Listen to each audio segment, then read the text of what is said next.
Okay, so we left off, we were talking about you and the civil rights movement. Mike, I did have a question, one last question, that will lead us into OIC right now. So how did your experiences during the time in the South translate into activism in your hometown? It turned the bulb light on, and I recognized that there was as much racism and deprivation and oppression, but in a more sophisticated way here in the North than it was in the South. And I just felt an obligation, because I knew the North, I learned a lot from the South, to try to figure out how I get into the minds and the hearts of people, both black and white. It's time to make a change.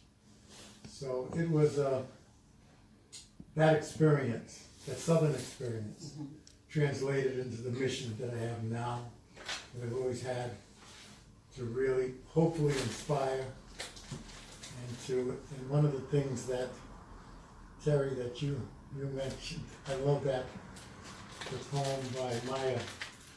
It's not so much what you say, people don't really hear a whole lot. Right. But it's how you make them feel. That's the most important thing. And that struck me. And that pretty much guides my life. As my daughter Jill knows, I'm like an introvert, quite candidly. I hate public speaking and going out. I do. And but I just like to know that people are feeling good. If I can inspire and make people feel good, that's all I need. Right, and that you do so. Well, while we're on that topic, let's talk about OIC and its inception. Just a quick history, because it relates specifically, Helen, to what you do, what you're doing right now. And out of small acorns, little mighty oak trees grow. And this spot in your mission, it just reminds me so much the parallels, what I did over the 30 or 40 or 50 years. It was out of mission and out of that little storefront that we had. That we owned a little storefront on Prairie Avenue. In 1966 or 1967. And we had about that $3,000. We put up a sign, wait for the grand opening. Watch for the grand opening. We didn't know what we were opening. We just knew we were going to do something. And we started a little program of placing some black men in Narragansett Electric, because no black men had been working there at that time. Those were good jobs. And out of that, we just growed. And, Cliff Montero, Reverend Hodge, just a bunch of us, half crazy. I don't know if we were courageous or if we were crazy. I was trying to figure it out. Both, right? Some combination of the two. But out of that little oak, just as you have this oak, this acorn here, we built what is now the CCRI building in Providence. That was our first headquarters. We raised $8 million there. We said, oh, you folks will never. We built that place, and some of you, even when you were younger, attended. And we used to have everything going on in there, all kinds of training, you name it. Cultural arts, Black Heritage Society, everything was going on. Folks were always in there. And we acquired a small precision machine company in Pawtucket to show we could really do manufacturing and business. And that hired Cheryl Watkins-Sneed. You've probably seen her. Cheryl, we hired her. I was chairman of that board. That's now Banneker Industries. Right. She married our cousin. And we incubated the Black Heritage Society there.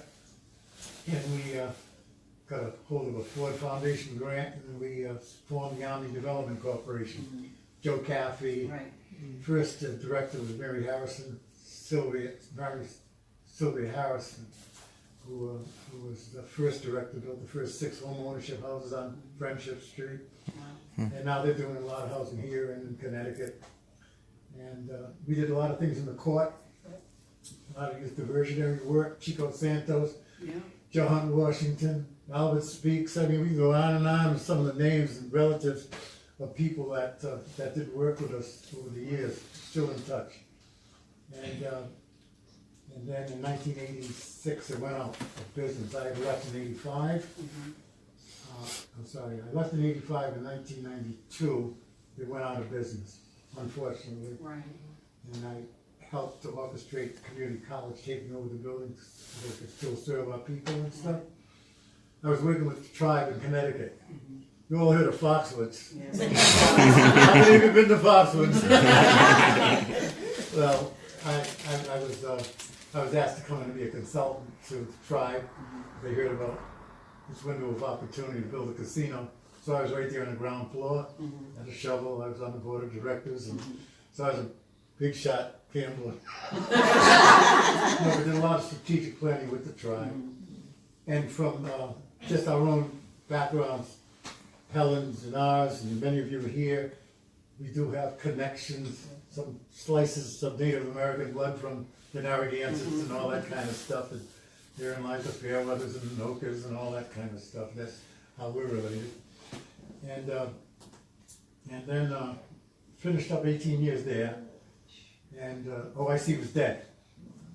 And when I came back home to do some work, said we've got to get OIC started again. Because all the black organizations were falling down. And there's no broker for our people advocating change or creating pathways for opportunities for our people. So, here I took a deep breath, got back at it, and over the past 6-7 years, we're building the foundation. We're doing some, and I think by the end of the year, you're going to hear a lot more about us. But right now, we're doing things with the governor and placing people at the jobs with the new economy. We partnered with Arnell Millhouse. I don't know if you know him. Young black guy in informational technology. Yes. Smart as crazy, and we're training people in the computer fields. He's brilliant. Yeah, he's brilliant. Yes. Absolutely brilliant. He's a partner of ours. Because a lot of our folks, all this new economy stuff, we got to make sure that our folks are taking advantage of all that stuff. And so that's what we're working on that. We're going to contract with the state and the city. We're just starting that. Nice. Just signed a contract last week Yes. to help the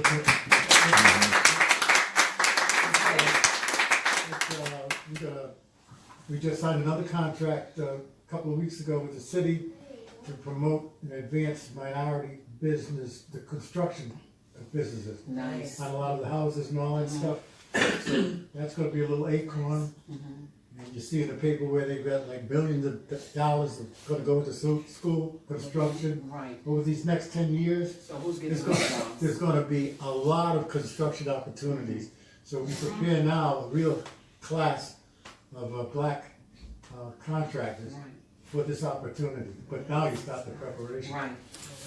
The I-195 Commission, there's going to be billions of dollars worth of work that's going to go on down there. And so we're going to be zeroing on that as opportunity. Awesome. In fact, the mayor called me last week and asked me to go back on as a commissioner of that I-195 Commission. So we try to be able to hook up real opportunity stuff. Let's go on and on with a bunch of theater stuff. Helen doesn't realize this, but I've always felt that the theater and the arts and music was such a powerful force to the development of our people. It's such a rich resource. And I could just envision one day, she doesn't even know this is a first, but I could see us connecting. Once there's that, at some point, connecting all this stuff up to create a synergy that really creates a powerful institution for our people. And but it's going to take time, a lot of false starts. Right. A lot of people that'll be criticizing those of us that are trying to do things. Don't even pay them any mind. Don't. You can't get off course thinking about people who are saying, "Oh, let them go. Love them anyway." And but we are really got a small staff, about 5 or 6 people. we're looking for a case managers and different job developers and. I do have someone that, she's experienced, I think she has a master's. In case. Yeah, I think it's in social work and psychology, Okay. so, I think she. Yeah, Well, anyway. no, this is. Wait, I'm trying to put a plug in. This is how we connect.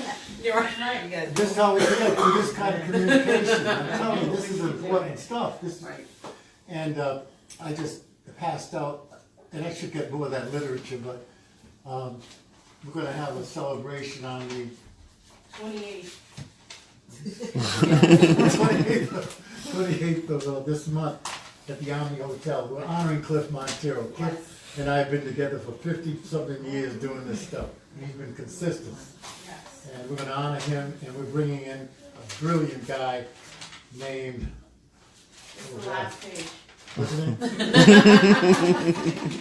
I sent you Dick Travis McCready. He's the president and CEO of Black Gentleman of the Massachusetts Life Science Center. He's gonna be our featured speaker at the Omni Hotel. I'm trying to attract him to come to Rhode Island, because the more strong black people we get, in critical mass, the stronger we're gonna become. So, that's happening. This is, I'll get you some flyers too. Well, no, that's good, and I can also put it on our digital board, so when we have our other, This events is- here, they'll see it. You've seen, I know you've seen this. I'll make some copies before we leave, okay? real good. And this here is a, just, it depicts computer stuff. Okay. And what we're trying to do with, what we're doing, not trying to do with Arnell. And this is something working with the governor's office on creating pathways, people in greatest need for So- jobs in the new economy. Right, so what is that website to OIC, is it? Why did you ask? Wait,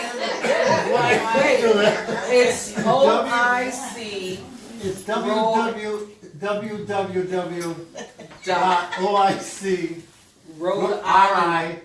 No, www.ri.org. no.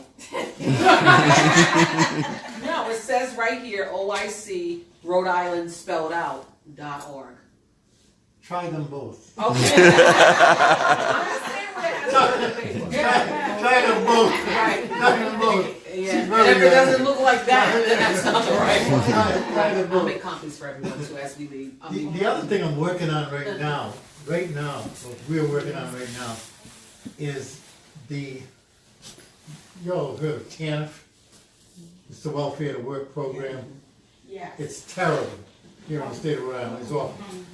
In fact, it's the, out of the 50 states in the nation, it's the worst one in the whole nation.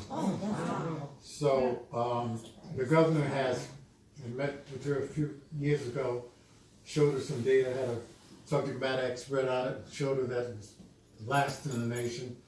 So she's going through a whole new revision of how it's gonna be changed. So we're in the process of negotiating to take a piece of that action for Providence, because we care.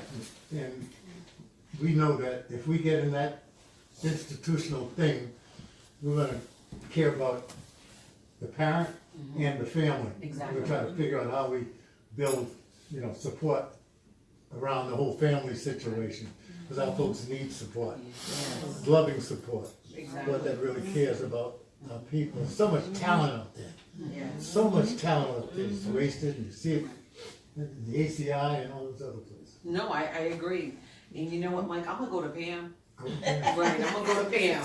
So Pam, how do you transfer your once dedication as track star over to being the president of the Mount Hope Cowboys football team, and even in your career? Well, I did help Tom coach when I graduated college.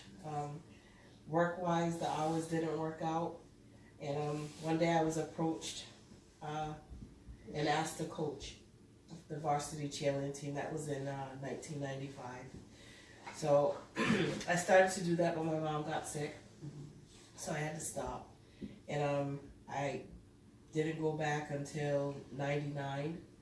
And my daughter was cheering. My daughter Sharice was cheering. My nieces Brianna and Nikita were cheering. And I'm a firm believer in when people give to you, you give back. So I had Mr. Longo in Connecticut. I had Tom and Kevin, you know, during high school, even in college, they were a support to me. And when I graduated college, it was just something that I felt I had to do. So I gave back. I volunteered, coached at Hope, you know, to help Tom and Kevin out. And then, of course, coaching is volunteer. And it was just a matter of just being involved, wanting it to run, you know, run the right way, being there for the kids, being an ear, someone for the kids to talk to. And it was joy. It was a lot of fun, whether it was track or football and cheerleading. I love football.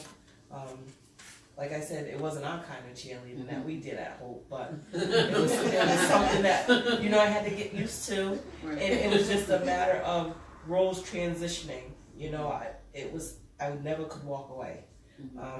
So I went from, coaching varsity to coaching varsity and being the secretary of the Cowboys, coaching varsity and helping in the concession stand, coaching varsity and vice president, coaching varsity, and I stopped coaching, and then I became president. So it's just something that, you know, I can't walk away from. I don't want to walk away from. I enjoy it. I think our team is the best in the state. We have a lot of talent. We've had a lot of talent over the years. I have great coaches, great parents, great kids. And like I said, it's just something when you're used to being given that growing up, having that, you know, adult that volunteers, is just something that I was used to and wanted to continue. And sometimes I sit and I'm like, what in the world am I doing? You know? No, I get it. And my kids have aged out, you know, of the program. I don't have grandchildren, but I enjoy the whole aspect of it. The getting up, the going to games, to, you know, driving to Connecticut to play, making it to Disney. Like, those are big accomplishments, and I'm just glad that I'm ahead of it, so that these kids can have the opportunity. Well, there's quite a few things you said in there that's very important, especially to our community, because we have so many gifts and so many talents, and there were so many opportunities as we were growing up. But I find sometimes we become a little complacent, or we just don't know where we fit in. But none of us really do. We just go jump in. And our kids are losing out because a lot of us are not using those talents. Sometimes we feel maybe I won't be as much of a help, but if you can come in and just be a secretary, guess what? We can teach you how to take notes, or just someone there for the kids so that they can see a male figure, or someone because their parents can't make it, probably because they're at work or whatever it might be. If we all just jump in and do something, we'll have a better community. And before, it used to be, it takes a village. But now the village is kind of dormant, and we're not taking, and we're losing our kids. Because we allow our kids to have access to all these outside distractions instead of that common thing, which is love, affection, attention, those things that they need. So other things catch their attention, and then we're at this point where we see now, and people want to help correct it. Well, we can't help correct it if we're on Facebook all the time or in chat. We literally have to get out and get busy, so that our kids can have a better life. Because we've lost a generation already, and we can't afford to lose another generation. And I know it's hard because I was complacent, but I said I gotta do something because my mom was in the community, so that made it easier. And I just went in and found things that were happening, and I just got involved. And even because of your daughter, we're going to start a volleyball team this year. This summer. You know, thank God my daughter's in volleyball, but you know, we need baseball again. We were blacks were huge in the baseball arena, and it pays more. It's less. I don't really want to say violent, but there's another word for it. Strenuous. You know, you're less likely to get hurt, and it pays more. But we've stopped, and the Dominicans and the Latino population have capitalized on it, and I'm okay with that. But we can't. We need to get out there, and guys need to go coach. You know what I'm saying? I don't know much about volleyball, but we're inquiring. A couple of moms, we're inquiring about the rules and what to do, and we're just gonna go forth. And that's what we did back in the day. My mom didn't know what to do, but she would go set up her sewing machines. Come on out. I'm gonna teach you how to sew. We had men and women, girls and boys come out, and we just have to do something. So our kids can say, oh wow, you know what? Maybe I could be a Versace. You know what I'm saying? And just by that one little sewing class I took, or maybe I can be a Viola Davis because there was a theater opportunity available, or I can be an Oprah because there was some type of public speaking event happening and we had access. So we have to create these opportunities so that our kids can find the creativity within themselves, because a lot of these opportunities aren't accessible to us like they used to be. But I'm sorry, that was your question. I went on.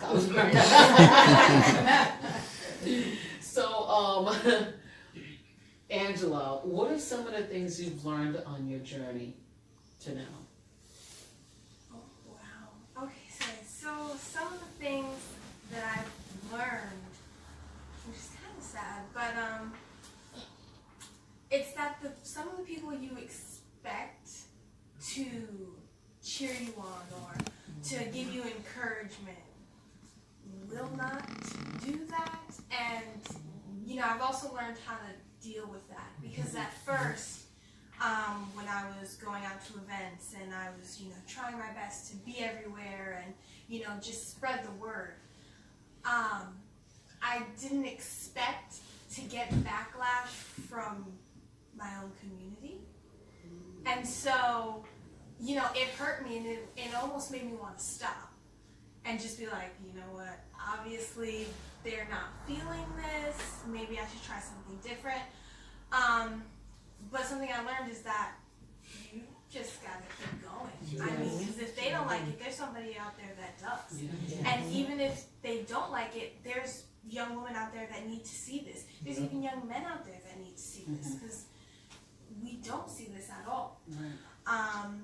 Another thing that I've learned, more about myself, is that I can do a lot more than I think I can. I didn't really think I was good at, public speaking. I'm speaking in public right now. Yes, very well. Even when I was doing martial arts, I didn't think I was that good at martial arts. I did it as my talent, and I think I did pretty well. It's just that thing about believing in yourself that I just didn't have at the time, and I really had to develop over my journey in pageantry. So those are two things that I've learned. Right, that is so awesome. But guess what? A lot of us face that are in the field doing something to try to make the community better. It's almost like family. They hurt you the most. And you're like, are you kidding me? But we're family. But I think sometimes, and we take for granted the beautiful things we have within ourselves and even in our community, and we're more critical than we should be. But I'm glad, even as a young, a teenager, that you can actually push through that, and you have a great support system in your family. Because imagine how many people quit because they were criticized for trying to do the right thing, for trying to help somebody. And that's beautiful. I applaud you, I applaud you, I applaud you. And you said one other point about guys seeing that. How many of our boys, young men, see this? They see different things on TV, and now a lot of them are attracted to exactly what they see. So these subliminal messages and stuff. And now sometimes we feel like our young men don't want us because they don't see us, which is ridiculous. Because no matter what, your kid's gonna look like us. Like, really? But that was an awesome point, and it was needed. I just pray that some people are watching and they can benefit from that, and especially young teenage girls, because you're bombarded with so many negative pictures and things, and, you know, self-esteem is critical, you know, to have good self-esteem, so. So, Mike, what are some of your words of wisdoms you'd give to, people looking for advice in their road to become the best they can be? Why did she ask me that? Why? You know, it's, you know, believing in yourself.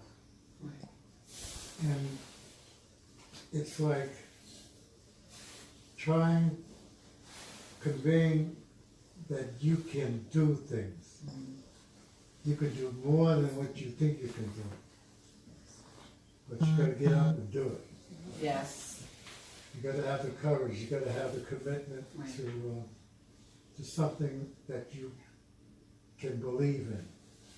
If you don't believe in anything, if you don't have a sense of mission, you're not gonna get to where you need to go. So it's trying to instill in our young, and I hope I've instilled it in my daughter and her 5 siblings, and all of them, a sense of inner strength, that they are important. Yes. And don't let anybody turn you around from what you feel you want to do and what is good for not just you but for others. So you try to, my words of wisdom is to just,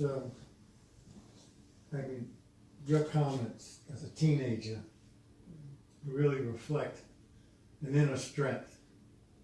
And in the civil rights movement, there was a song that we used to sing, and it went, don't let nobody turn me around. Just don't let nobody turn me around. And if I was to give just one little blurb, it would be that. That's beautiful. Believe in something, don't let anybody turn you around. And because that peer pressure out here with our kids, they get turned in a heartbeat. Yes. There's no anchor, and it takes some doing to stay focused to the criticisms from your own people, and just don't let anybody turn you around. Right. So, what are some of your words of wisdom you'd give to athletes? To athletes, so I'll just say this. From the time I was in sports, running, when my friends were playing sports, my best friend was playing basketball, there's such a big difference in heart. I was competitive. I didn't want to lose. And there were many times that I lost. Right. Because I was competitive. And there was probably someone greater than I was, but I was a competitor. And what I find now is a lot of these kids are not competitors. Yes. They're just out there competing, but they're not competitive. So have heart. Leave it all on the field. Leave it all on the track. I used to get mad at my daughter, Destiny. Run track. Don't get out there and half do it. Thank you. Go out there and burn the track up. Burn it up. Fall down that line, whatever. You know what I mean? They don't have that competitive nature. So my advice is to be great and to have that competitive nature. To run as hard as you can, to jump as far as you can jump, as high as you can jump, shoot as many baskets that you can shoot, get as many yards on the football field that you can get, score as many goals, but be a competitor and have the heart and leave a legacy. That was beautiful.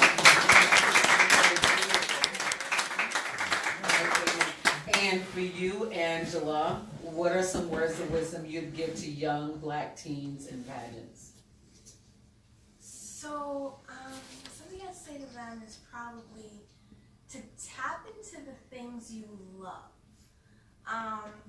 For me, I didn't do this until later in the stage, but I think it's important in order to make something that you're doing fun and to make it worthwhile, you need to be including something that you love to do. For me, competing in pageants, I mean, I did it when I was a kid, but not as a teenager, so I didn't really have any background in it. Competing in a pageant was just, you know, getting on stage and then doing one. You know what I mean? And for me, it was like, well, you know, in my room, I really like to just like show out and, you know, be the one with the most personality and be the one with the most talk. Of course, I'm alone in my room talking to myself, but It's okay. that's what I love to do. So for me, bringing that to competition, bringing that to my daily life, because once again, I didn't do that in my daily life. I was very quiet. You know, helped me to really enjoy what I was doing and be more self-confident in the things that I wanted to get involved in. So tapping into all the little things that you love to do, even the things that you don't think anyone would be interested in knowing that you love to do, is very important to bring to the table because you never know how that's going to benefit you in your future. Well, I also want to add to that, even though that was, it was your turn to answer that. You have your own, I think, company on your platform, and it's about hygiene. Yes. So, I mean, no, but because that matters to you, you brought that into your pageant, your platform, and then who you are. So, you know, if someone liked healthy eating, they can bring that into their platform. So, like you said, bringing other things in to make it what you love. Right. You know, I love to write, but I also love my community, and I know that if we tell our stories and we talk about things that are hard to talk about, that we can create some healing, we can create some unity, and all these things. So I use that platform to do those things. So I don't know, I think that worked, right? Well, we just want to thank you guys so much for coming out tonight to the Living Room Conversations, and you guys who are on Facebook Live. We want to thank our sponsors, Arthur Kagan and Bell Funeral Home, for always advertising with us. We also want to thank Michael Van Leesen, Angela,